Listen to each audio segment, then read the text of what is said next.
Hola, hola, hola, bienvenidas, bienvenidos a esta última sesión de las clases de andar por casa. El tema de hoy es la sostenibilidad ambiental del territorio. Y vamos a empezar, como ya hemos hecho otras veces, por este esquema, que es un poco el círculo que ha seguido la asignatura, los contenidos de la asignatura.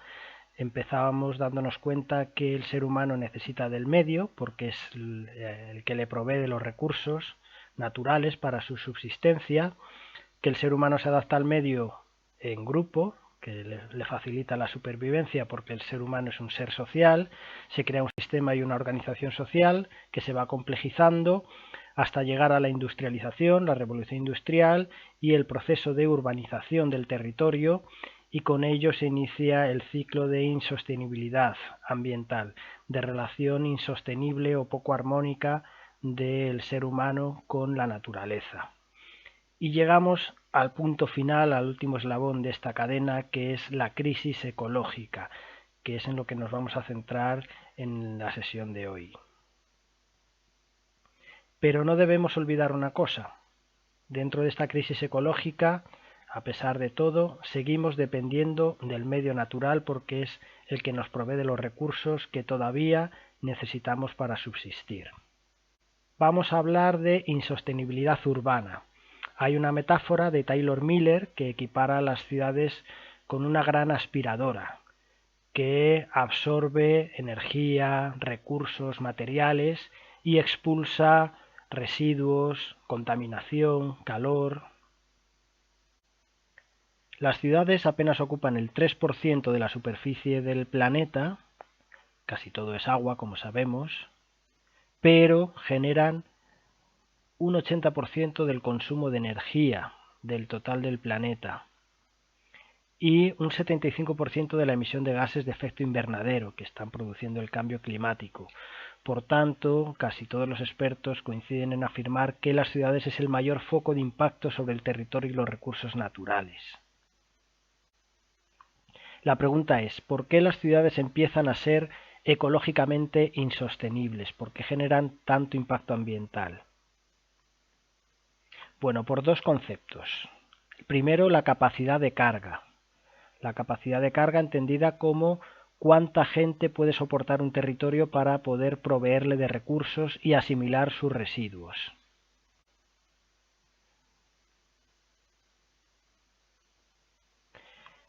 Se estima que la capacidad de carga del planeta en la actualidad está en unos 10.000 millones de habitantes.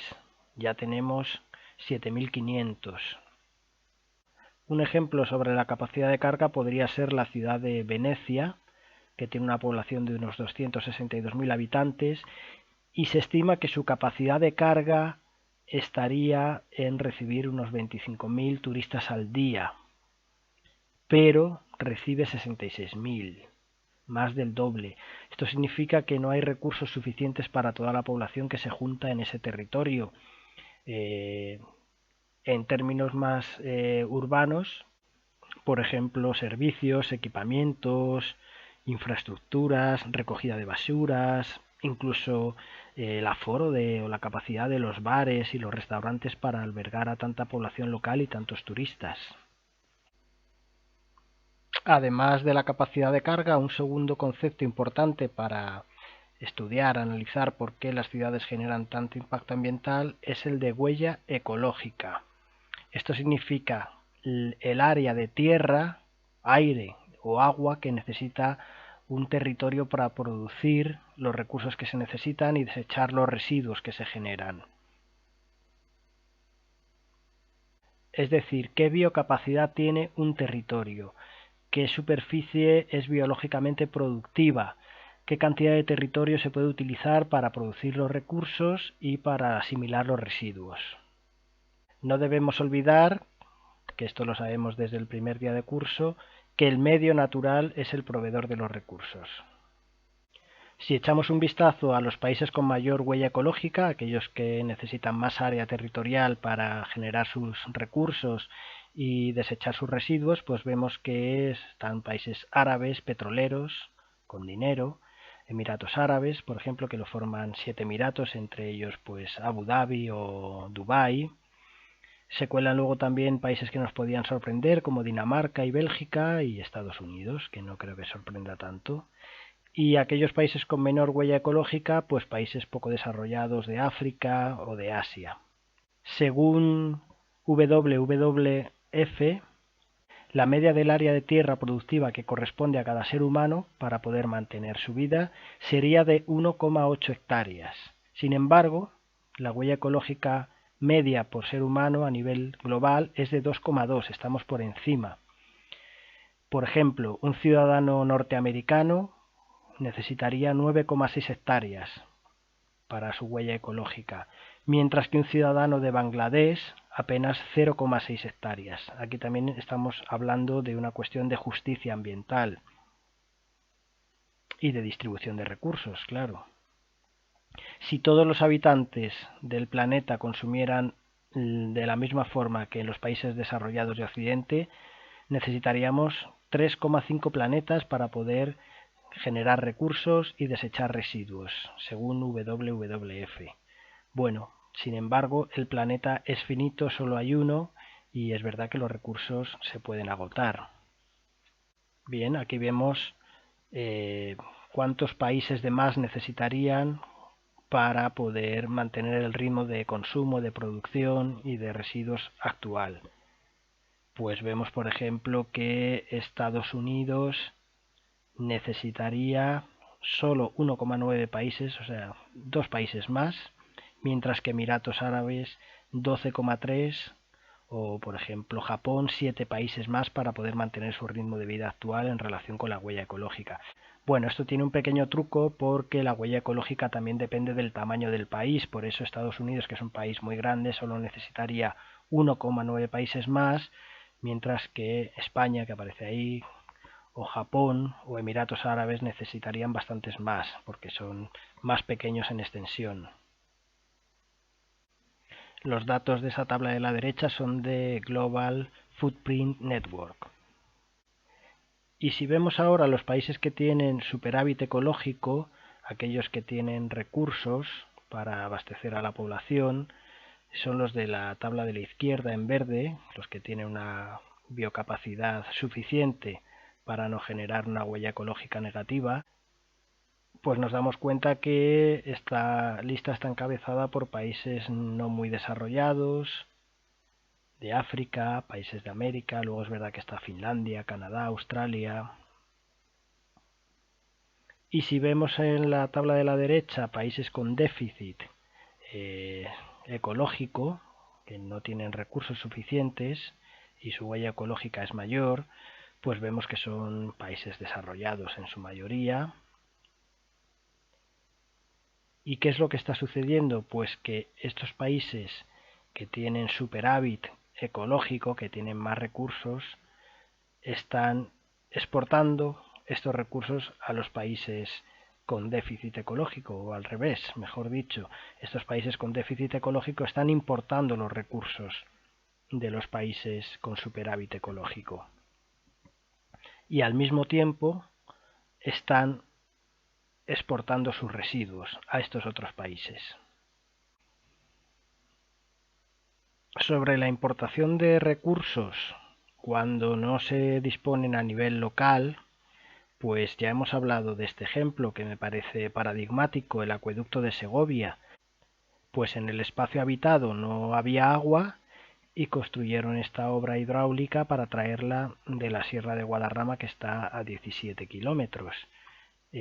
Bueno, esto es un pequeño ejemplo de lo que posteriormente ha pasado multiplicado exponencialmente, muy acrecentado, porque ya el agua u otros recursos no se llevan, no se importan desde 17 kilómetros, sino desde miles de kilómetros en muchos casos.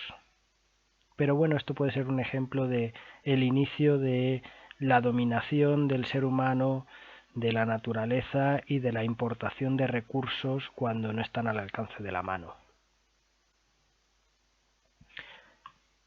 Como síntesis de esta parte vamos a ver este pequeño esquema. Hemos hablado de dos conceptos que contribuyen a la insostenibilidad ambiental y a la crisis ecológica que vivimos actualmente: la superación de la capacidad de carga, que lleva al aumento de la huella ecológica, porque se necesita más espacio territorial para generar recursos y desechar residuos, y esto está produciendo que algunos territorios tengan déficit ecológico, menos recursos de los necesarios. Y la solución es importar estos recursos, que no olvidemos que son finitos, muchos de ellos, y a la exportación de residuos. Y todo ello genera un sistema de insostenibilidad que se ha visto acrecentado especialmente desde la industrialización por el crecimiento urbano, porque, como hemos dicho al principio, los focos que más recursos consumen y que más residuos generan son las ciudades. Entonces, esta insostenibilidad está muy asociada al crecimiento urbano. Dentro de lo urbano, postindustrial, podemos encontrar dos modelos de ciudad que se han extendido y se han generalizado en bastantes partes del mundo: el modelo anglosajón de ciudad difusa y el modelo mediterráneo de ciudad compacta. El anglosajón pues viene un poco de la tradición norteamericana de los suburbios, la suburbanización, la extensión de las ciudades hacia la periferia buscando una mejor calidad de vida, zonas residenciales. También está influenciado por las ciudades jardín que vimos de finales del siglo XIX, principios del siglo XX, donde se buscaban tomar medidas higienistas para la calidad urbana. Por su parte, la ciudad compacta, de origen más mediterráneo, suele ser más integrada, también tiene un mayor grado de complejidad. Es verdad que la ciudad difusa hace un mayor uso del suelo, ocupa más espacio porque la vivienda suele ser en horizontal, predomina vivienda unifamiliar, hay más zonas verdes también, más espacio entre viviendas. En cambio, la ciudad compacta pues predomina la vivienda vertical, en altura, vivienda colectiva. Aprovecho aquí para comentar que en el campus virtual, en esta carpeta de la sostenibilidad ambiental del territorio, hay un par de textos que os recomendaría leyerais para el ejercicio de este vídeo, que luego comentaré. Son dos textos de Salvador Rueda ambos, y en realidad son bastante parecidos, giran en torno a lo mismo: la ciudad compacta y diversa frente a la conurbación difusa, modelos urbanos y sostenibilidad. Podéis hojear ambos o podéis escoger uno de los dos porque tratan temas parecidos, aunque son complementarios, pero bueno, giran en torno a aspectos bastante comunes. Y sí que os recomendaría que le echarais un vistazo. Me consta que algunas personas ya lo han leído porque lo citan en otros ejercicios que hemos hecho anteriormente, pero creo que os puede ayudar bastante para el ejercicio de este vídeo y para ir entendiendo las cosas que voy a ir comentando a continuación. Bueno, esto ya lo conocemos: la zonificación propuesta por Le Corbusier y la Carta de Atenas. Esto es clave para entender ambos modelos urbanos, compacta y difusa, ciudad compacta y ciudad difusa. La ciudad difusa es una ciudad zonificada, con una separación de espacios monofuncionales, una zona de residencia, o trabajo, ocio, industria, comercio. La planificación urbana racionalista y funcionalista que zonifica la ciudad, desde la Carta de Atenas, ha tenido un aliado fundamental para poder desarrollarse: el coche. Desde que en 1886 Benz creara el primer automóvil de motor, esta herramienta ha permitido conectar los distintos espacios separados de la ciudad. El primer coche que se fabricó en serie fue el modelo de Ford T en 1908, mientras que la ciudad compacta tiene una mayor integración de funciones en un mismo espacio, es más poli o multifuncional. Por cierto, y como curiosidad, el primer viaje que se realizó en coche fue realizado por Mercedes-Benz, la mujer de Carl Benz. Fue un viaje de 105 kilómetros a una velocidad de 20 kilómetros por hora. Y curioso, pero tenía que repostar gasolina cada muy poquito tiempo, evidentemente, en las farmacias. No sé por qué, en aquella época vendían gasolina en las farmacias. Bueno, pues el coche es un elemento fundamental en una ciudad actual, sea compacta o sea difusa, pero especialmente en la ciudad difusa tiene más necesidad de utilización, y es uno de los elementos que más está contribuyendo a la crisis ecológica ambiental que vivimos en la actualidad. Por ejemplo, en España hay un coche por cada 2 personas. Son los focos de mayor emisión de gases de efecto invernadero, especialmente el CO2, que como sabemos pues es uno de los gases que más contribuye al calentamiento global y al cambio climático.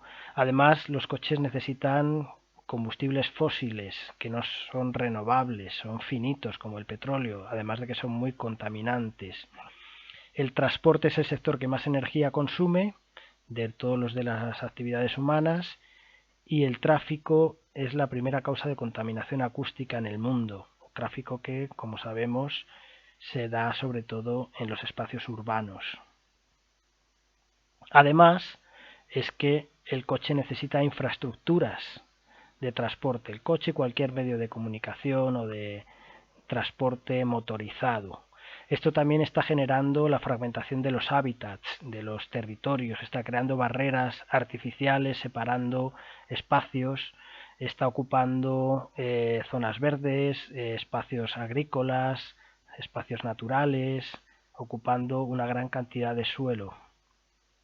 Por su parte, la ciudad compacta, como hemos dicho, tiene una mayor integración de funciones en un mismo espacio. Esto requiere menores desplazamientos y de menor distancia, y facilita un mayor uso de lo que se llaman transportes blandos para las funciones cotidianas, ir a casa, al trabajo, a cualquier equipamiento, al comercio. Transportes blandos, hablamos de la bicicleta o caminar. Como consecuencia de lo anterior, unas ciudades propician más el uso del espacio público que otras. Aquellas que fomentan los transportes blandos, como las ciudades compactas, pues también fomentan un mayor uso del espacio público. La gente puede caminar por la calle, puede encontrarse, puede estar en las plazas, puede utilizar esos espacios. En cambio, las ciudades difusas, dependientes tanto como son de los coches, pues la movilidad se realiza en este medio, y prácticamente las calles son simplemente conectores de lugares, de espacios para los coches, pero no tanto para las personas. Se podría establecer el símil que las ciudades difusas son como pasillos, lugares de paso, las calles son pasillos, lugares de paso, mientras que en las ciudades compactas pues las calles serían más cocinas, sobre todo pensando en los pueblos y en las casas antiguas, donde la cocina era el punto de encuentro, alrededor del brasero, donde se reunía la gente, el lugar de intercambio, de interacción. En la ciudad difusa hay menos relaciones sociales presenciales, menos cohesión social. En cambio, en la ciudad compacta se propicia más el contacto gracias al uso del espacio público. Se podría decir que en la ciudad difusa es más importante el destino, llegar al sitio, y en cambio en la ciudad compacta también tiene un valor el recorrido, el trayecto, el camino para llegar a ese sitio. La ciudad difusa fomenta más el individualismo, también puede estar influido por el tipo de vivienda que predomina, vivienda horizontal, muchas veces unifamiliar. Todo esto se puede asociar a las características y los valores que promulga la religión protestante, a la que más Weber asociaba el origen del capitalismo. En cambio, en la ciudad mediterránea compacta pues hay un espíritu más comunitario, se comparte el espacio, es más fácil pasar de ser un mero habitante o cliente de la ciudad a ser un ciudadano, un vecino, vecina. La ciudad difusa la podríamos definir como una ciudad habitación, frente a la habitabilidad que ofrece más la ciudad compacta, es decir, habitación, ciudad, dormitorio muchas veces, ciudad sin vida, incluso muchas partes del día Hay zonas de la ciudad que pueden estar casi como ciudades fantasmas, las zonas residenciales, cuando la gente se va a trabajar a otros lugares, a otros espacios de la ciudad, hasta la noche que regresa a ese lugar de residencia. Otra característica es la densidad de población, mucho más baja en la ciudad difusa, por el tipo de vivienda, porque está extendida la ciudad horizontalmente en el territorio, y mucho más alta la densidad de población en la ciudad compacta, con vivienda vertical, las viviendas están mucho más juntas y esto también produce más masificación, más aglomeración de gente, también más residuos, más ruidos, más sobrecarga también de los equipamientos, de los servicios, de las infraestructuras. En cambio, la ciudad difusa, extendida en el territorio, lo que sí que tiene es un mayor consumo de suelo o mayor ocupación del espacio. Por ejemplo, en una ciudad compacta, en 100 metros cuadrados se puede levantar un bloque de viviendas donde vivan 40 familias, unas 160 personas. En la ciudad difusa, en esos 100 metros, a lo mejor vive una sola familia en una casa, 4 personas. Pero esto supone también mayor consumo de energía, mayor gasto de recursos. No es lo mismo llevar agua o electricidad a un bloque de viviendas que están pegadas unas con otras que a viviendas dispersas y diseminadas, que se necesita más consumo de energía para transportar los recursos, generando una mayor huella ecológica. Otra cuestión es la homogeneidad o diversidad social que se puede dar en un modelo u otro de ciudad. Las ciudades difusas, al tener las funciones separadas en espacios diferenciados, pues propician más la relación entre iguales, gente que cumple la misma función, los obreros con los obreros en las zonas industriales, los universitarios con los universitarios en las zonas universitarias, los oficinistas con los oficinistas en las zonas de oficinas.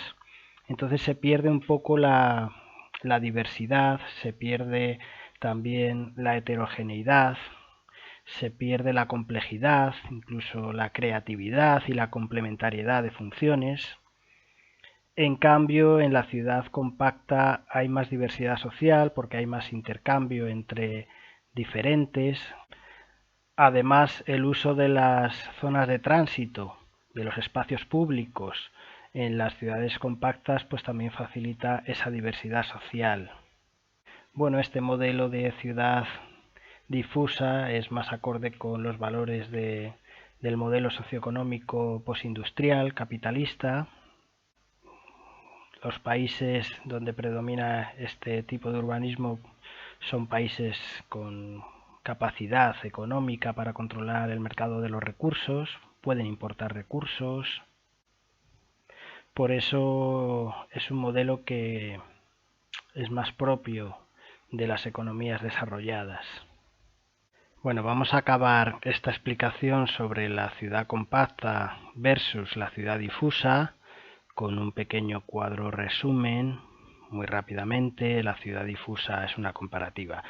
La ciudad difusa de tradición norteamericana, anglosajona, la compacta europea o mediterránea, especialización funcional frente a integración de usos, necesidad de transporte motorizado frente a la posibilidad de transportes blandos, mayor consumo energético frente a menor consumo, mayor huella ecológica frente a menor huella, ausencia de espacio público, de uso del espacio público y aprovechamiento, vida en el espacio público en la ciudad compacta, habitación frente a habitabilidad, homogeneidad frente a diversidad, segregación frente a integración social, crecimiento horizontal frente a crecimiento vertical, baja densidad frente a alta densidad, menor competencia por el suelo porque hay más disponibilidad de suelo y mayor competencia porque el suelo es más escaso en la ciudad compacta, menor hacinamiento y congestión, mayor hacinamiento y congestión, menor sobrecarga de las infraestructuras y los equipamientos, mayor sobrecarga y menor concentración de residuos frente a mayor concentración de residuos. Bien, Hemos visto que todas estas ciudades tienen un elemento que puebla las calles, que forma parte habitual y cotidiana del paisaje, que son los coches, elemento que se ha convertido en indispensable en la mayoría de las ciudades, especialmente en las ciudades difusas, donde la movilidad motorizada es mucho más aguda. Esta movilidad motorizada, muy asociada a la zonificación de Le Corbusier, a la separación funcional de espacios, pues obliga de forma diaria a mucha gente a tener que desplazarse de su lugar de residencia, por ejemplo, al lugar de trabajo. Estos desplazamientos son los más importantes por dos cuestiones: por la repetición, porque se realizan de lunes a viernes y al menos 2 veces al día, y también por la cantidad, porque es mucha gente la que se desplaza de su residencia al lugar de trabajo. Es verdad que en fin de semana hay otro tipo de desplazamientos también importantes, a lugares de ocio, a zonas de compras, por ejemplo, pero hablando de los desplazamientos por motivos laborales, que se llaman commuting, por esta moda que hay de ponerle nombres en inglés a casi todo, pero bueno, es una movilidad laboral. Y se llama commuters a aquellas personas que se desplazan por motivos laborales. Esto está generando mucho impacto ambiental. Como hemos visto antes, el coche pues está contribuyendo notablemente al efecto invernadero con la emisión de dióxido de carbono. Entre los impactos que genera el coche, pues está, por ejemplo, la contaminación atmosférica, la contaminación acústica, el uso de recursos naturales y de materiales, tanto para construir los vehículos como para construir infraestructuras para ellos, carreteras, pavimentos, también la generación de desechos y residuos, coches viejos, aceites, lubricantes, neumáticos, plásticos. También el efecto barrera que producen los coches y las carreteras, sobre todo para otros medios de transporte más sostenibles como las bicicletas o caminar. Gran consumo de energía que conllevan los coches también. Parece que se están haciendo las ciudades para los coches más que para la ciudadanía. En España hay unos 24 millones de coches, prácticamente uno por cada 2 habitantes. Entonces es necesario tomar medidas, así se está intentando hacer por parte de algunos gobiernos. Fijaros en estas noticias de prensa, en estos titulares. Madrid prohibirá circular a los vehículos antiguos a partir de 2025, que son los más contaminantes. El Ayuntamiento de Madrid quiere limitar en 2025 la circulación de vehículos contaminantes. Madrid prohibirá los coches diésel a partir del 2025. París, Madrid y Ciudad de México prohibirán los vehículos diésel a partir de 2025. Y se están buscando alternativas, por ejemplo estas. El coche eléctrico, que aquí se dice que no es el futuro, es ya el presente. Los fabricantes europeos temen que la imposición rápida del coche eléctrico dañe su competitividad. La lucha contra el cambio climático y la imposición del coche eléctrico, los gobiernos se suben al coche eléctrico. Es decir, la alternativa pasa por el coche. La alternativa al coche es el coche, pero es verdad que es otro tipo de coche que puede ser más sostenible, pero no se está planteando otra alternativa, como podría ser otro modelo urbanístico, otro tipo de transportes no motorizados. Aquí vamos a plantear esta pregunta. ¿Estamos a favor del coche eléctrico? Evidentemente se nos ocurren dos respuestas casi únicas, aunque ahora veremos que puede haber algunas más. ¿Sí o no? Pues unos estarán a favor del coche eléctrico y otros no, y encontrarán motivos. Bueno, algunas de las razones que pueden esgrimir serían las siguientes. El coche eléctrico no produce contaminación atmosférica ni acústica, hay un ahorro económico en su mantenimiento, es más eficiente y se aprovecha mejor el espacio interior. Y en contras, pues algunos podrán decir que tiene menos autonomía, hay pocos puntos de recarga, tiene un precio elevado, no está al alcance de todos los bolsillos, hay pocos talleres especializados y hay un alto precio en los recambios, y también hay un alto precio y caducidad de la batería, y además puede haber procesos de explotación para la fabricación en algunos países. Bueno, estos pueden ser algunos de los argumentos para los que estén en la postura de sí estar a favor del coche eléctrico y otros argumentos para los que puedan estar en el no al coche eléctrico. Pero estamos en un dilema. Y lo que os voy a plantear ahora es una técnica participativa que nos permita ir más allá del dilema, de esas posiciones encontradas y dicotómicas de lo blanco y negro, y que podamos descubrir que hay gamas intermedias, incluso otros colores diferentes al blanco y al negro. A esta dicotomía, a estos dilemas, muchas veces es a lo que nos aboca la sociedad o los intereses de que nos posicionemos en un lado o en otro. ¿Está usted a favor de los toros, sí o no? ¿A favor de la independencia de Cataluña, sí o no? Bueno, la sociedad vive en el continuo dilema, que no es de otra cosa que vivir en el enfrentamiento y en el ganar o perder. Entonces, bueno, se puede hacer una votación para ver qué posición gana. Afortunadamente hoy en día se hacen votaciones, porque tiempo atrás a lo mejor lo que se hacía era una guerra directamente a ver quién tenía la razón entre las dos posiciones enfrentadas. En el caso del coche eléctrico vemos estas dos posiciones enfrentadas, este dilema, y la técnica que proponemos para superarlo es el multilema.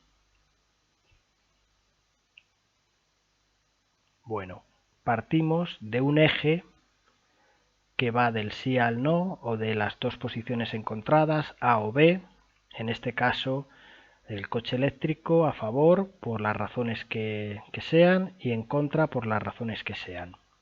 Pero podemos encontrar también, y es muy habitual y probablemente mucha gente se sitúe ahí, una posición intermedia, un gris, un poco sí y un poco no. Pues un poco sí a favor del coche eléctrico, pues por las ventajas positivas que tiene, que sea un coche ecológico, que contamine menos, pero un poco en contra, pues por otras razones negativas, porque es caro, no está al alcance de todo el mundo, porque utiliza algunos materiales que a lo mejor no son tan sostenibles, como la batería. Bueno,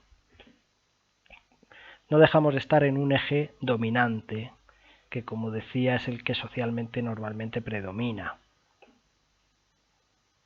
Pero si somos capaces de abrir el foco, de abrir la visión, y como sociólogos deberíamos serlo, vamos a encontrar otras posiciones que pueden superar, desbordar este dilema. Y una de esas posiciones puede ser sí y no al mismo tiempo.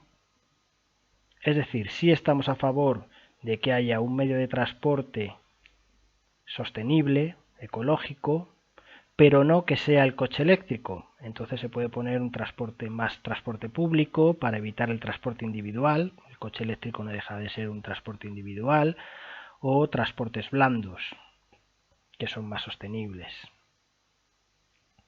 Pero incluso si abrimos más el foco y profundizamos, podemos encontrar una posición todavía superadora de esta, que es ni sí ni no.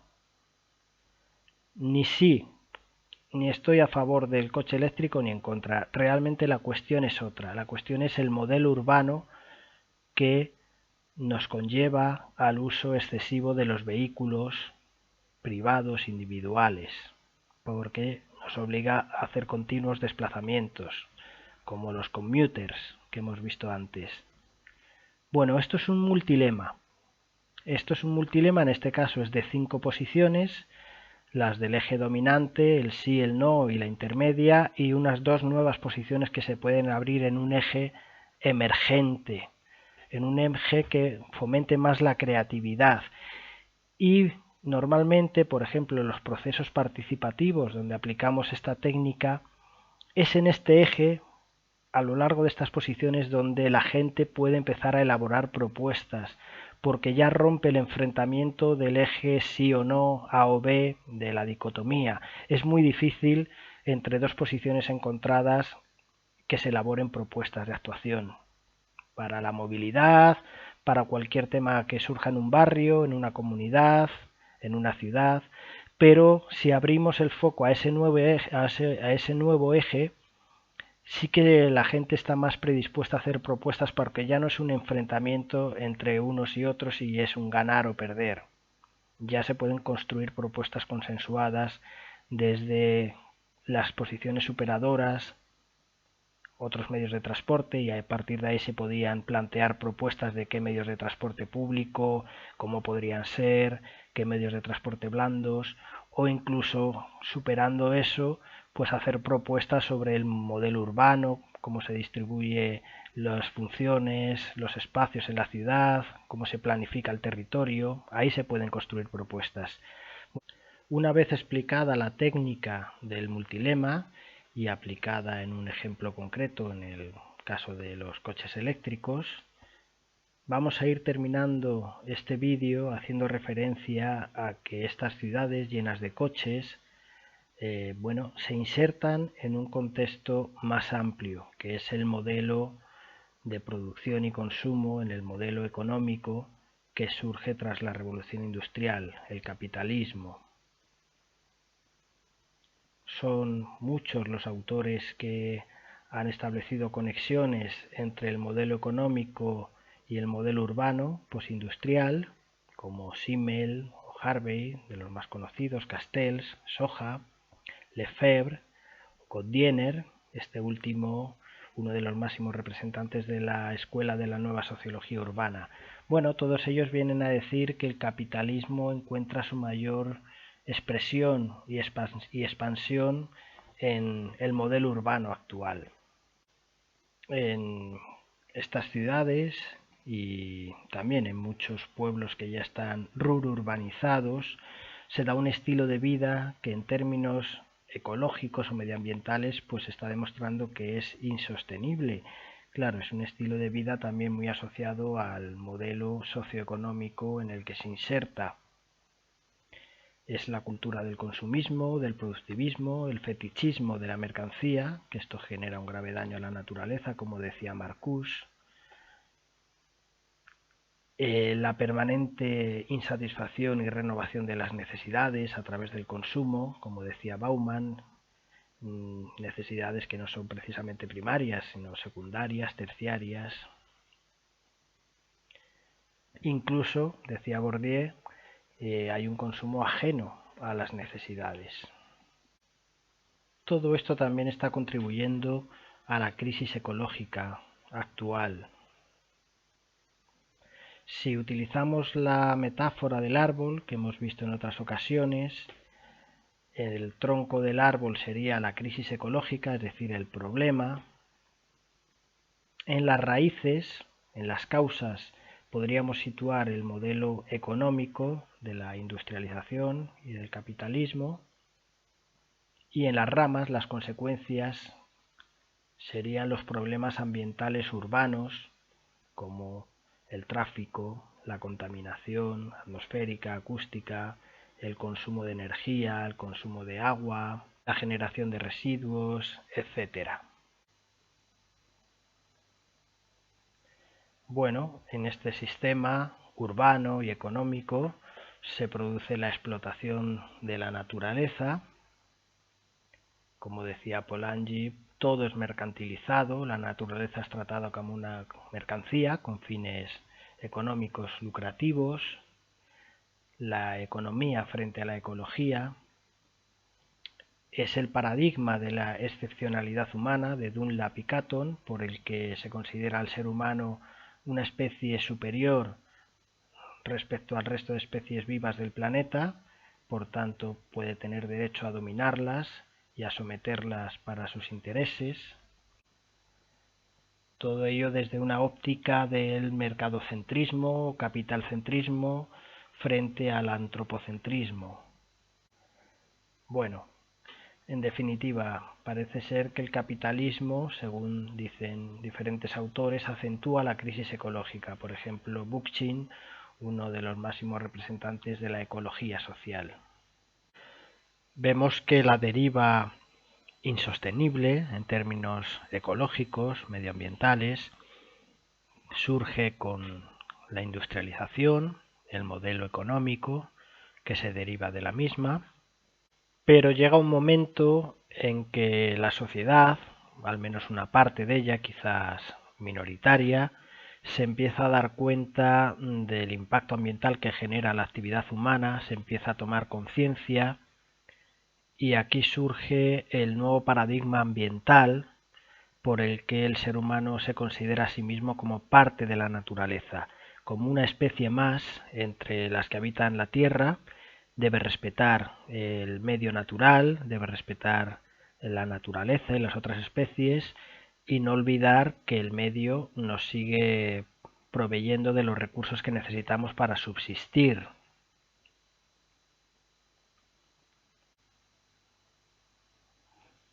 En esos años 60 del siglo XX se dan una serie de hitos y acontecimientos importantes que van marcando el camino hacia un aumento en la conciencia ambiental de una parte de la sociedad. Un hito muy importante fue la publicación en 1962 del libro Silent Spring, Primavera Silenciosa, de Rachel Carson, considerada la primera obra ecologista. Es una crítica a la industria química norteamericana por el uso de pesticidas y el impacto ambiental que estaba generando, la contaminación, especialmente en las aves. También en aquellos años surge el movimiento ecologista, con protestas en la calle, manifestaciones en contra del estilo de vida y del consumo. En 1968 se funda el Club de Roma y 4 años después, 1972, publica su primer informe titulado Los límites del crecimiento, del matrimonio Meadows, que es una alegoría al decrecentismo. Considera que el planeta podría llegar a una situación de colapso, de sobrepasamiento de sus límites y de escasez de recursos, porque los recursos son finitos y el modelo de producción y consumo que se estaba llevando pues podía agotar de forma inminente esos recursos. Ese mismo año, 1972, se celebra la Cumbre de Estocolmo, primera cumbre internacional sobre medio ambiente, que también es un hito importante, cumbre que tendría continuidad 20 años después, en 1992, en Río de Janeiro, la famosa Cumbre de la Tierra. Fue en esa época cuando se empezaron a poner las bases para buscar un modelo de crecimiento que no fuera tan perjudicial para el medio ambiente, y apareció un concepto que ha adquirido mucha relevancia, que es el de desarrollo sostenible. La definición oficial se recoge en el informe Brundtland, elaborado en 1987, y dice que es aquel desarrollo que permite satisfacer nuestras necesidades actuales sin poner en peligro la capacidad de las generaciones futuras para satisfacer sus propias necesidades, es decir, cómo administramos los recursos.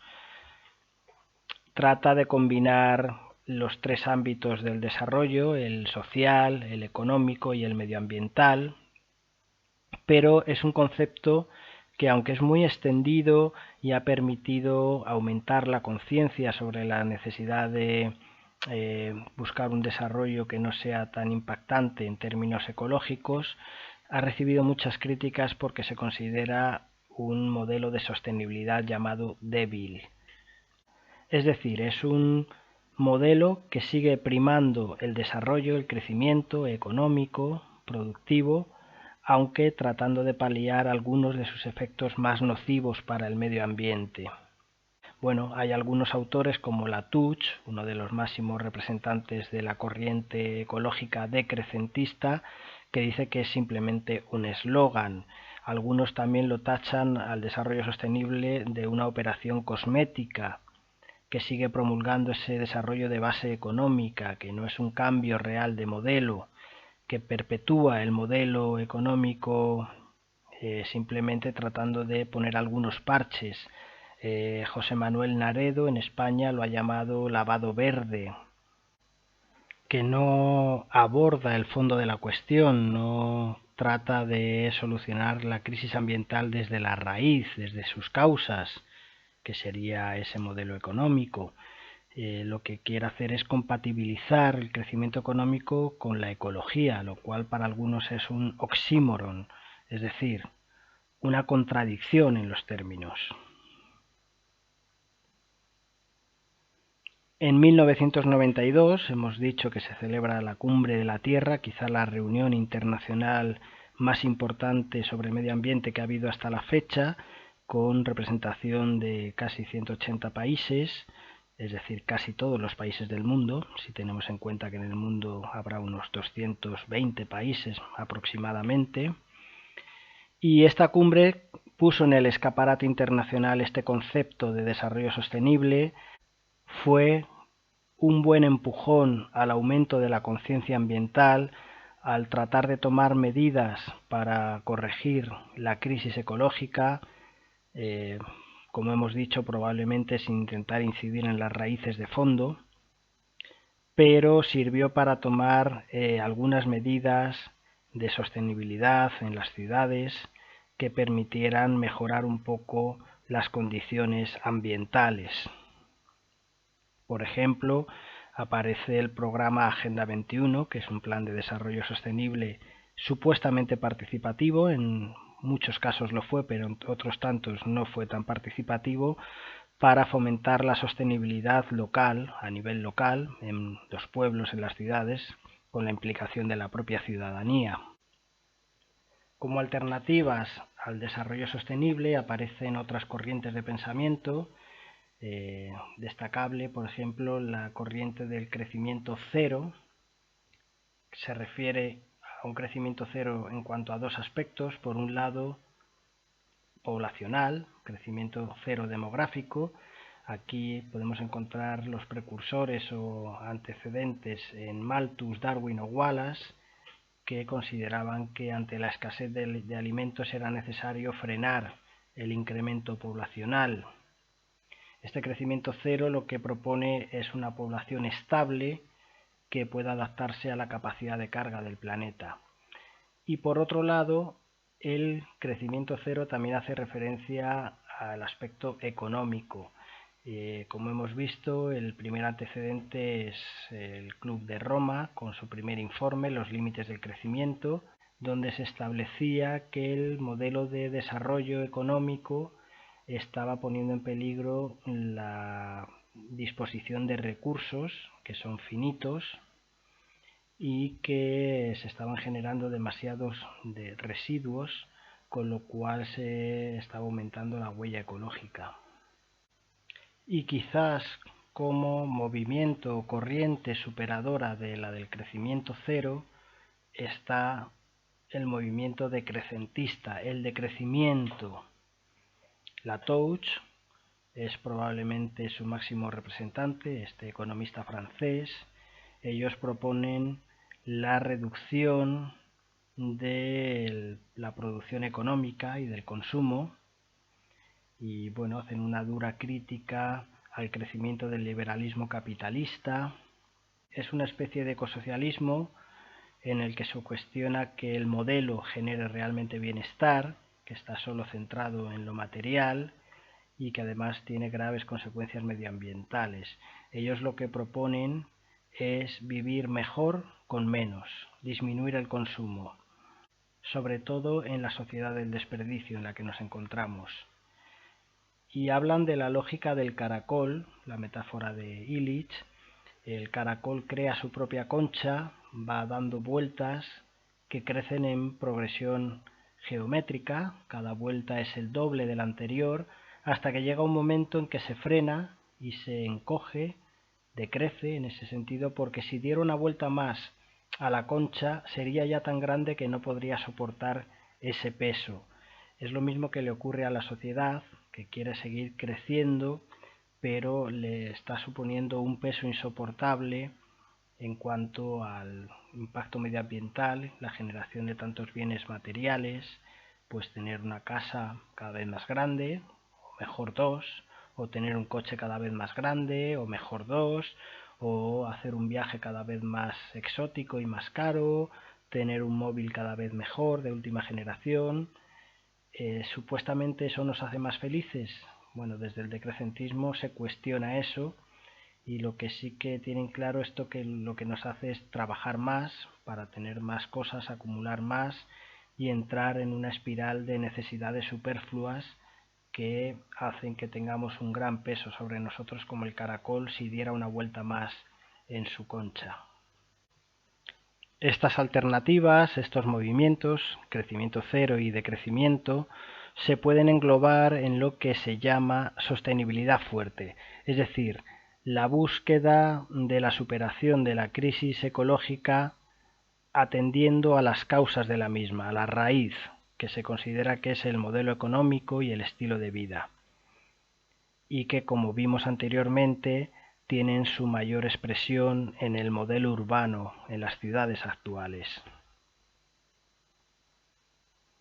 Volviendo a recurrir al símil del árbol, situamos de nuevo la crisis ecológica en el tronco como problema y en este caso en las raíces, en las causas, pondríamos a la sostenibilidad fuerte porque trata de solucionar la crisis desde la raíz, desde la causa, y pondríamos en las consecuencias a la sostenibilidad débil, que se centra más en los efectos, en los síntomas. Y me gustaría volver a recurrir a Patrick Guedes, del que ya hablamos en el vídeo anterior, en relación a la conurbación, porque se le atribuye el eslogan "Piensa globalmente y actúa localmente". Este eslogan fue la cabecera, el espíritu que guió la Cumbre de la Tierra de Río de Janeiro en 1992, es decir, buscar actuar desde lo local, desde los pueblos, las ciudades, nuestro entorno más inmediato, para promover la sostenibilidad, la mejora ambiental y que eso pueda generar un cambio a nivel global, crear una montaña a partir de pequeños granos de arena. Y considero que esto podría ser un rayo de esperanza, el trabajar desde lo local, el crear esa montaña de la sostenibilidad de todo el planeta desde iniciativas pequeñas a nuestro alcance. Y os pongo algunos ejemplos de alternativas ecológicas, ecoalternativas, que están generando nuevos valores socioeconómicos emergentes. Son algunos ejemplos que se dan a nivel local, pequeñas experiencias en diferentes partes del mundo y que están tratando de paliar la crisis ecológica. Entonces vemos ahí la espiral, la crisis ecológica, cómo puede generar otras formas de vivir, de producir, como las finanzas éticas, la economía circular, la economía social y solidaria, la economía colaborativa, la economía endógena, la economía del hogar, el summa causai, o el buen vivir o vida en plenitud, el consumo kilómetro cero, los movimientos en transición, los pueblos en transición, el movimiento slow, el ecosocialismo, el ecofeminismo, las ecoaldeas. Son iniciativas, proyectos locales que muchas veces están interrelacionados y que pueden construir nuevos valores que faciliten una regeneración ecológica, cambiando o alterando de alguna forma el sistema y también el modelo urbano en el que vivimos. Y me gustaría terminar este último vídeo con la misma frase que utilizamos en el primero de los vídeos de estas clases de andar por casa, en la introducción, que es el proverbio chino que dice que el aleteo de una mariposa se puede sentir al otro lado del mundo. Una mariposa que bate sus alas en Australia puede desencadenar un tsunami en el Caribe. Es decir, pequeños cambios pueden generar grandes transformaciones. Si no podemos transformar el sistema económico y el modelo urbano a nivel global, intentemos pequeños cambios locales, como esas iniciativas que hemos visto antes, para sumar en esa montaña hacia la transformación global, hacia la sostenibilidad ecológica y urbana a nivel global. Bueno, para terminar, llegamos al momento que estabais esperando ansiosamente, que es las indicaciones para el ejercicio de esta semana, que es un ejercicio evaluable, cuenta para la nota, el último ya que nos queda. Bueno, la cuestión es la siguiente. De cara a la sostenibilidad socioecológica del territorio, ciudad compacta o ciudad difusa. Pero vais a tener que hacer esta reflexión en forma de multilema, con su correspondiente análisis. Tendremos que hacer un multilema sobre la ciudad compacta o la ciudad difusa. Entonces, os recuerdo la lógica del multilema. Tenemos un eje dominante, que es el de los opuestos, el dicotómico, el del enfrentamiento. En este caso, seguramente podéis utilizar ciudad difusa y ciudad compacta, ciudad difusa. Pero tenéis absoluta libertad para incluir los elementos que consideréis en el multilema. Esto os lo pongo yo como ejemplo. Por supuesto, vuestra creatividad y vuestro talento lo puede superar sin ninguna duda. Es un ejemplo sencillo. En medio de este eje dominante, que es el dicotómico, el de los opuestos, podríamos encontrar un poco compacta, un poco difusa. Y ahora nos aparecería el eje emergente, el que tenéis que vosotros dibujar y analizar. Este es un ejercicio muy de pensar. Y aquí nos encontramos con una posición que es C y D al mismo tiempo, justificarlo por esto, por lo otro. Y una última posición que es ni C ni D. La cuestión es otra. Ahí vais a requerir de vuestra creatividad para establecer estos elementos. Como digo, el punto de partida es para la sostenibilidad socioecológica, ciudad compacta o ciudad difusa. Y con esta herramienta que es el multilema, con estas 5 posiciones, C, D, un poco C, un poco D, C y D al mismo tiempo, la que vemos abajo, y ni C ni D, la cuestión es otra. Con estas 5 posiciones, haced vosotros, vosotras, el análisis sobre ciudad compacta, ciudad difusa, modelos urbanos y sostenibilidad socioecológica del territorio. Bien, y con la explicación del ejercicio, el análisis en forma de multilema, y recordándoos que el plazo de entrega es el 21 de mayo a las 23:59, terminamos este último vídeo de las clases de andar por casa. Solo me queda desearos suerte, quedo a vuestra disposición y un cordial saludo y cuidaros.